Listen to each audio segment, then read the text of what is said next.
Hi అందరికీ, welcome back to my channel. ఈరోజు Telangana famous and చాలా హెల్తీ సర్వపిండి ఎలా చేసుకోవాలో చూపిస్తున్నాను. ముందుగా ఒక బౌల్లో 2 కప్స్ బియ్యపిండి తీసుకొని 2 ఆనియన్స్ చిన్నగా కట్ చేసి వేసుకోవాలి. ఆనియన్స్ లైట్గా గ్రైండ్ చేసి కూడా వేసుకోవచ్చు. సర్వపిండిలో వేసుకునే అన్ని ఇంగ్రీడియంట్స్ మనం ఎక్కువ క్వాంటిటీలో తీసుకోవాలి, అప్పుడే టేస్ట్ చాలా బాగుంటుంది. ఇప్పుడు కొంచెం కరివేపాకు చిన్నగా తుంచుకొని వేసుకోవాలి. మీకు తగినన్ని పల్లీలు కూడా వేసుకోండి. నువ్వుల వల్లనే టేస్ట్ అనేది చాలా బాగుంటుంది. సో మీకు తగినన్న నువ్వులు వేసుకోండి. నేనైతే ఇక్కడ 4 టేబుల్ స్పూన్స్ వేసాను. అండ్ కొంచెం గ్రైండ్ చేసిన పచ్చిమిర్చి అండ్ వెల్లుల్లి పేస్ట్ కూడా యాడ్ చేయండి. 2 టేబుల్ స్పూన్స్ నానబెట్టిన శనగపప్పు వేసుకోవాలి. మీకు కావాలంటే మినపప్పు కూడా యాడ్ చేయవచ్చు. ఇప్పుడు మీకు తగినంత కారం అండ్ సాల్ట్ వేసుకొని అన్నీ మిక్స్ అయ్యేలా పిండిని కలుపుకోవాలి.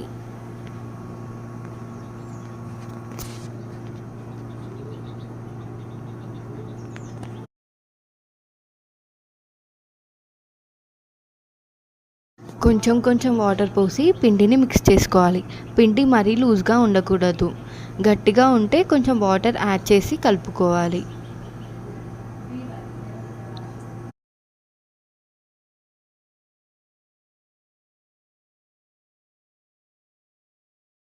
ఇప్పుడు ఒక గిన్నెని తీసుకొని కొంచెం ఆయిల్ వేసుకొని కొంచెం పిండి ముద్దని తీసుకొని వీడియోలో చూపిస్తున్నట్టు ప్రెస్ చేసుకోవాలి.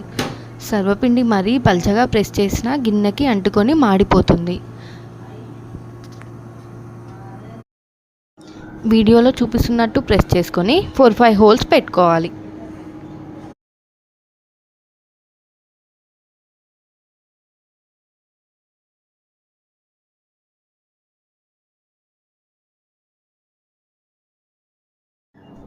నెక్స్ట్ మనం స్టవ్ ఆన్ చేసి గిన్నెని పెట్టి కొంచెం వాటర్ స్ప్రింకిల్ చేసి మూత పెట్టుకోవాలి. ఓన్లీ వన్ సైడ్ పెట్టుకొని కాల్చుకోవాలి. ఇటు సైడ్ కాలిన తర్వాత కొంచెం కొంచెం పొగలు వస్తాయి. ఇప్పుడు మనం ఇలా నెక్స్ట్ సైడ్ తిప్పుకుంటూ సర్వపిండిని కాల్చుకోవాలి.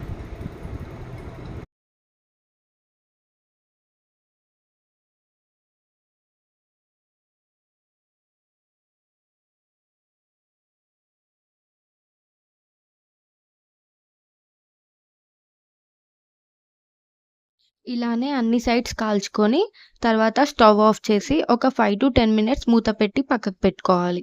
ఒక 5-10 మినిట్స్ తర్వాత మూత తీసి చూస్తే అదే ఈజీగా వస్తుంది.